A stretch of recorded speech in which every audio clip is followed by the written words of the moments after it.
Psychological manipulation.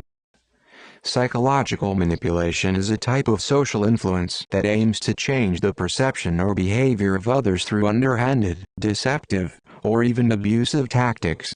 By advancing the interests of the manipulator, often at the other's expense, such methods could be considered exploitative, abusive, devious, and deceptive. Social influence is not necessarily negative. For example, doctors can try to persuade patients to change unhealthy habits. Social influence is generally perceived to be harmless when it respects the right of the influenced to accept or reject it, and is not unduly coercive. Depending on the context and motivations, social influence may constitute underhanded manipulation. Requirements for successful manipulation. According to George K. Simon, successful psychological manipulation primarily involves the manipulator concealing aggressive intentions and behaviors, knowing the psychological vulnerabilities of the victim to determine what tactics are likely to be the most effective, having a sufficient level of ruthlessness to have no qualms about causing harm to the victim if necessary. Consequently, the manipulation is likely to be covert, relational aggressive or passive aggressive. How manipulators control their victims. According to Breaker identified the following basic ways that manipulators control their victims. Positive reinforcement includes praise, superficial charm, superficial sympathy, crocodile tears, excessive apologizing, money, approval, gifts, attention, facial expressions such as a forced laugh or smile, public recognition. Negative reinforcement includes nagging, yelling, the silent treatment, intimidation, threats, swearing, emotional blackmail, the guilt trap, sulking, crying, and playing the victim. Intermittent or partial reinforcement. Partial or intermittent negative reinforcement can create an effective climate of fear and doubt. Partial or intermittent positive reinforcement can encourage the victim to persist. For example, in most forms of gambling, the gambler is likely to win now and again but still lose money overall. Punishment. Dramatic one-trial learning, using verbal abuse, explosive anger, or other intimidating behavior to establish dominance or superiority. Even one incident of such behavior can condition or train victims to avoid upsetting, confronting or contradicting the manipulator. According to Simon identified the following manipulative techniques. Lying. It is hard to tell if somebody is lying at the time they do it, although often the truth may be apparent later when it is too late.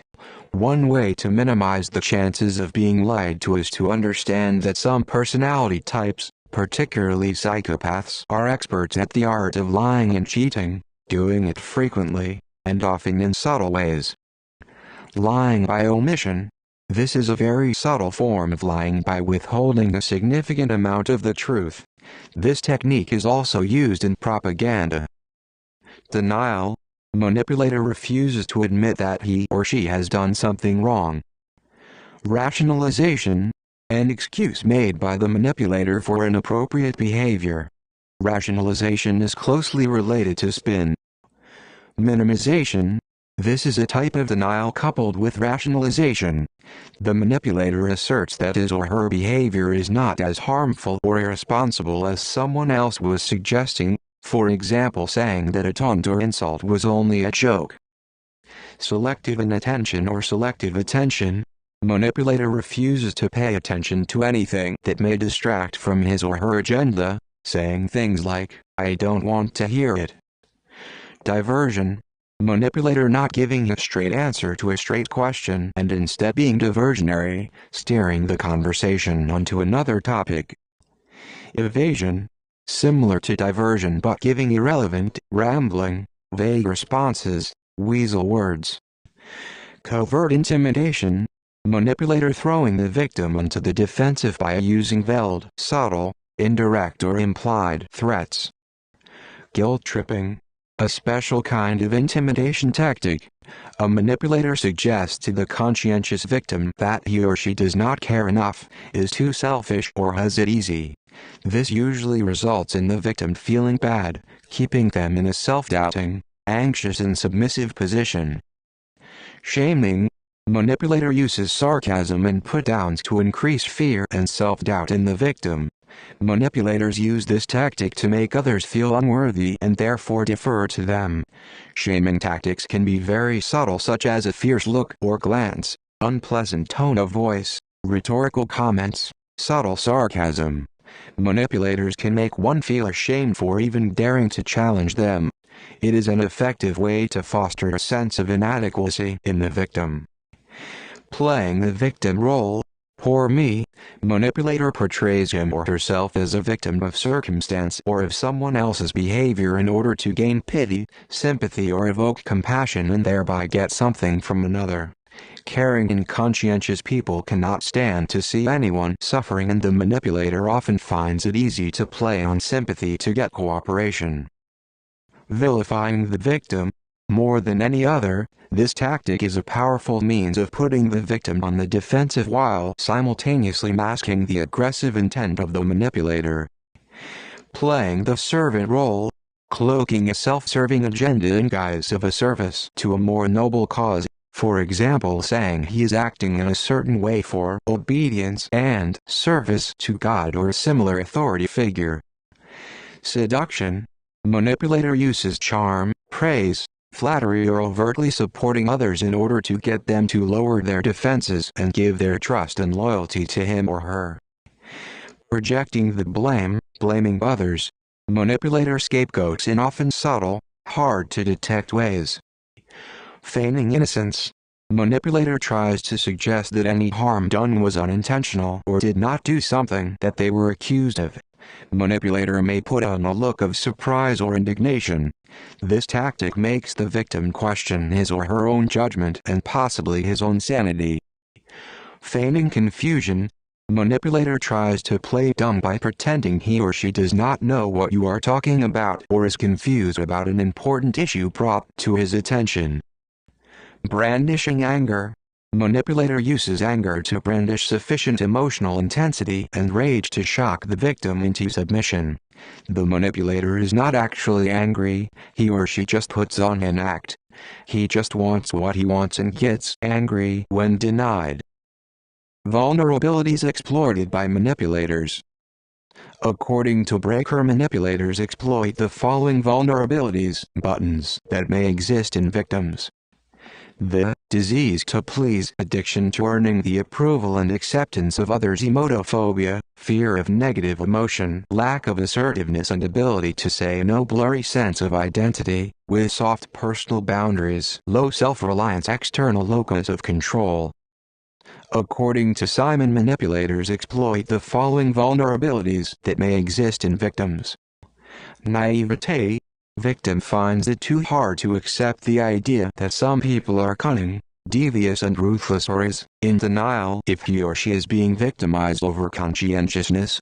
Victim is too willing to give manipulator the benefit of the doubt and see their side of things, in which they blame the victim. Low self-confidence. Victim is self-doubting, lacking in confidence and assertiveness, likely to go on the defensive too easily. Over-intellectualization. Victim tries too hard to understand and believes the manipulator has some understandable reason to be hurtful. Emotional dependency. Victim has a submissive or dependent personality. The more emotionally dependent the victim is, the more vulnerable he or she is to being exploited and manipulated. Manipulators generally take the time to scope out the characteristics and vulnerabilities of their victim. According to Cantor, the following are vulnerable to psychopathic manipulators. Too trusting.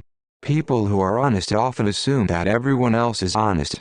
They commit themselves to people they hardly know without checking credentials, etc. They rarely question so-called experts. Too altruistic. The opposite of psychopathic. Too honest, too fair, too empathetic, too impressionable. Overly seduced by charmers. For example, they might vote for the phony politician who kisses babies. Too naive. Cannot believe there are dishonest people in the world, or if there were they would not be allowed to operate. Too masochistic. Lack of self-respect and unconsciously let psychopaths take advantage of them. They think they deserve it out of a sense of guilt. Too narcissistic. Narcissists are prone to falling for unmerited flattery. Too greedy. The greedy and dishonest may fall prey to a psychopath who can easily entice them to act in an immoral way. Too immature. Has impaired judgment and believes the exaggerated advertising claims. Too materialistic. Easy prey for loan sharks or get-rich-quick schemes. Too dependent. Dependent people need to be loved and are therefore gullible and liable to say yes to something to which they should say no. Too lonely. Lonely people may accept any offer of human contact. A psychopathic stranger may offer human companionship for a price. Too impulsive. Make snap decisions about, for example, what to buy or whom to marry without consulting others. Too frugal. Cannot say no to a bargain even if they know the reason why it is so cheap. The elderly. The elderly can become fatigued and less capable of multitasking. When hearing a sales pitch, they are less likely to consider that it could be a con. They are prone to giving money to someone with a hard luck story. See elder abuse. Motivations of manipulators. Manipulators have possible motivations, including the need to advance their own purposes and personal gain at virtually any cost to others. A strong need to attain feelings of power and superiority in relationships with others. A wanton need to feel in control, aka control freakery, and gaining a feeling of power over others in order to raise self-esteem.